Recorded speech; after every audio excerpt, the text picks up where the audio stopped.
प्रधानमंत्री नरेंद्र मोदी ने वोटिंग के बीच में ही एक ऐसा ऐलान कर दिया जिसने चीन को बेहद परेशान कर दिया है। चीन को जिस बात का डर सता रहा था, उस बात को पीएम मोदी ने डंके की चोट पर सही साबित कर दिया है। 4 जून के नतीजों से पहले ही पीएम मोदी ने बता दिया कि वो 13 जून को क्या करने वाले हैं। पीएम मोदी के इसी कॉन्फिडेंस ने चीन की सांसें अटका दी हैं।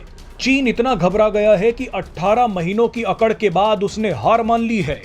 दरअसल पीएम मोदी ने एक इंटरव्यू के दौरान कहा है कि वो 4 जून को शपथ लेने के बाद 17 और 18 जून को इटली में होने वाली G7 देशों की बैठक में हिस्सा लेंगे।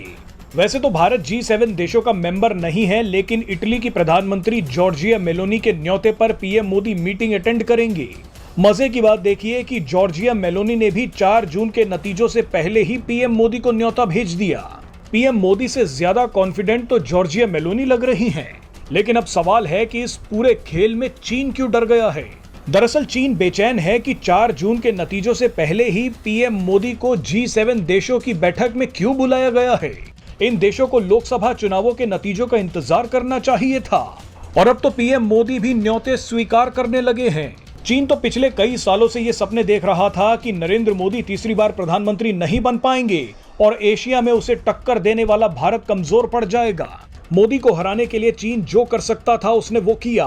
भारत के पड़ोसी देशों में घुसकर चीन ने मोदी को डराने की कोशिश की, लेकिन उल्टा भारत ने ही चीन के पड़ोसी देश फिलीपींस को ब्रह्मोस मिसाइल बेच दी। चीन ने भारत को आर्थिक नुकसान पहुंचाने की भी कोशिश की, लेकिन मोदी दुनिया भर की बड़ी कंपनियों को भारत ले आए। चीन लगातार पर्दे के पीछे बैठकर मणिपुर में आग लगा रहा है। भारत के ताकतवर लोगों और यूट्यूब पत्रकारों से मोदी के खिलाफ दुष्प्रचार करवा रहा है, लेकिन नुकसान की जगह चीन ने मोदी को फायदा पहुंचा दिया है।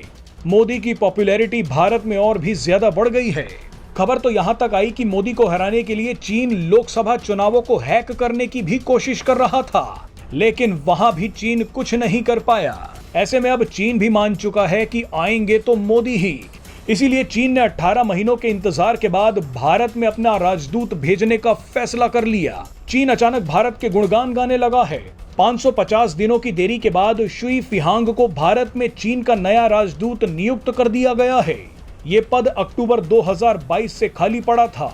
चीन समझ गया है कि जबरदस्ती अकड़ दिखाने से कुछ हासिल नहीं होगा। चीन को शायद वो बयान भी याद आ गया जिसमें पीएम मोदी ने कहा था कि मैं अपने तीसरे कार्यकाल में बहुत बड़े फैसले लेने वाला हूं। चीन को शायद डर सता रहा है कि कहीं शुरुआत उसी से ना हो जाए।